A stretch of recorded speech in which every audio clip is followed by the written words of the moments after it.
My name is Jennifer, and at 43 years old, I find myself completely hooked on Spanish soap operas. Thanks to various streaming services, I've been binge-watching one dramatic series after another. There's something irresistible about the constant twists and turns, but little did I know my own life was about to rival any soap opera in drama. It was nearly 6 years ago, when I was living with my older husband. We had never been blessed with children, but I cherished our time together.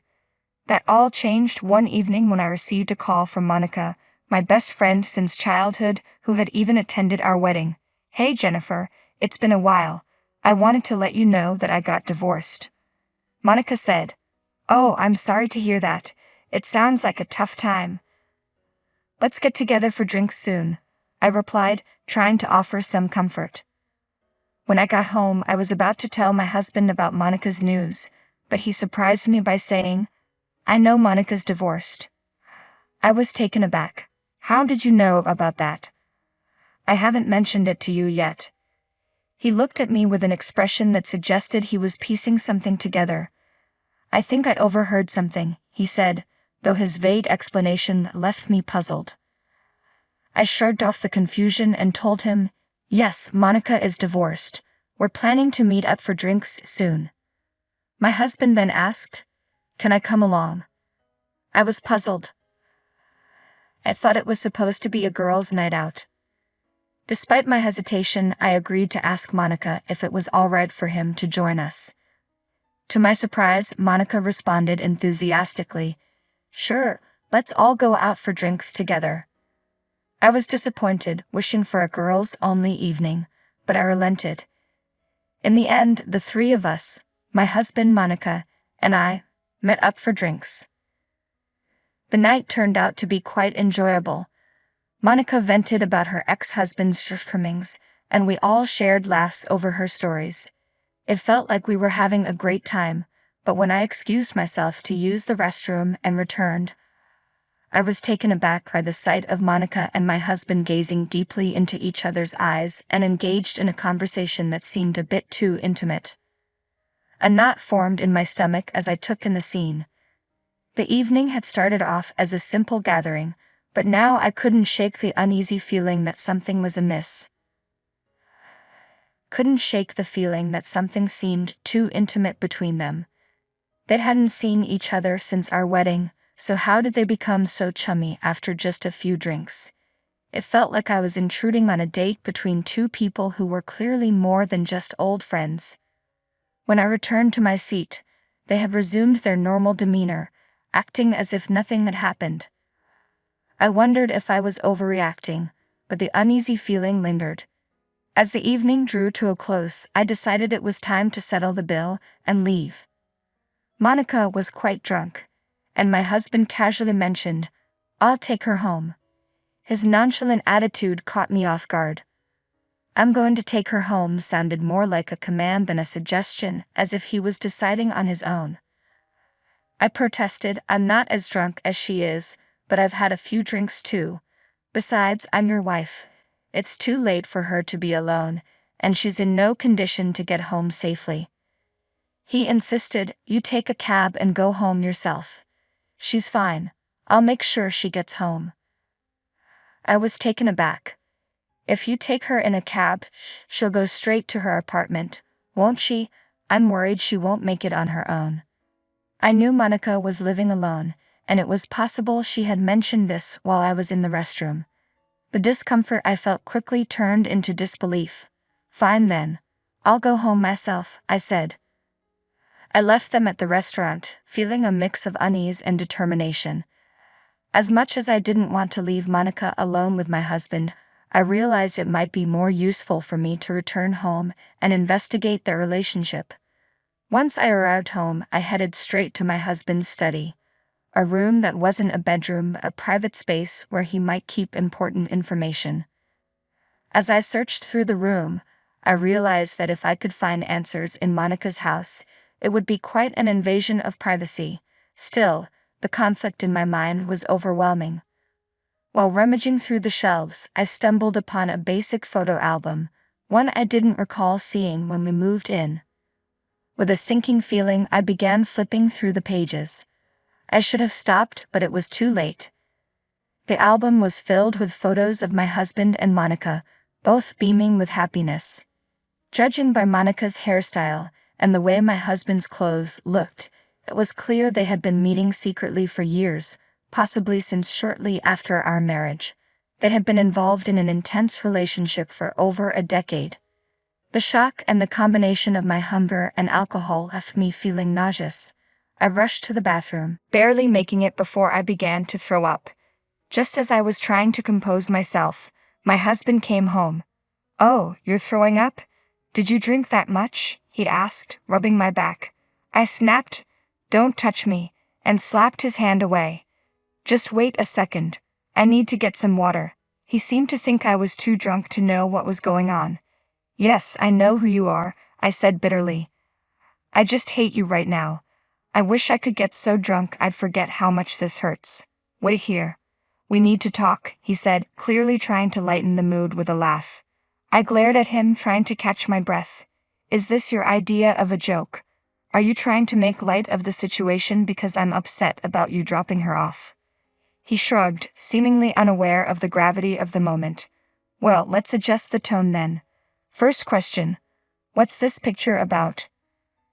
I confronted him with the album I had discovered in his room, simply showing him the cover. His face turned pale as he saw it. "Let's start with a yes or no question," I said. "Is there any wife in the world who could look at this picture and be okay with it? You know, considering what it shows." He remained silent, and I pressed on. "How do you think I feel right now?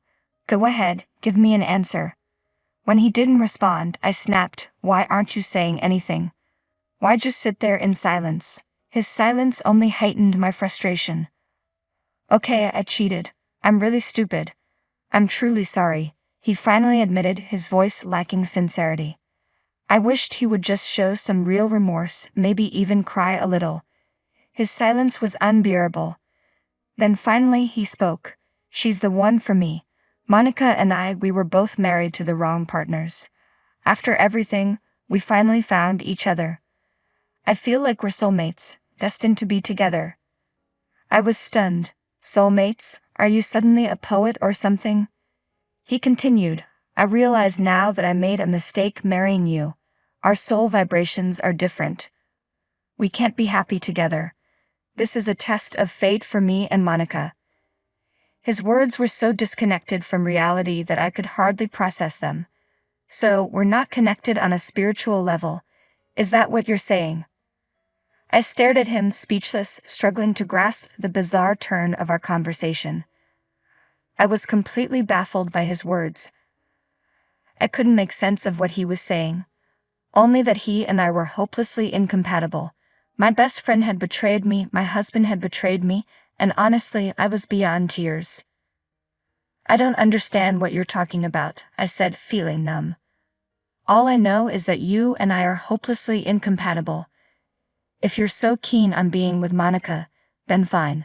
I'm willing to let you go, because you've been a terrible husband." He seemed to be speaking in riddles, and it only made my frustration grow. "I don't think you and I are compatible either," I said flatly. "You've clearly lost your mind, but I still don't understand what you're on about." "I knew you'd say that," he replied, seemingly resigned. "So you'll agree to a peaceful divorce, right?" I replied, "So you won't be paying alimony then?" He didn't seem to grasp the gravity of the situation. "I don't think I'm in the right spiritual mindset to deal with you right now," he said, his voice trailing off as if he were in a different world. His incoherence was almost maddening. "What's the matter with you, Jen?" he asked. I responded with an equally ridiculous answer. "I'm ignoring your absurd divorce request."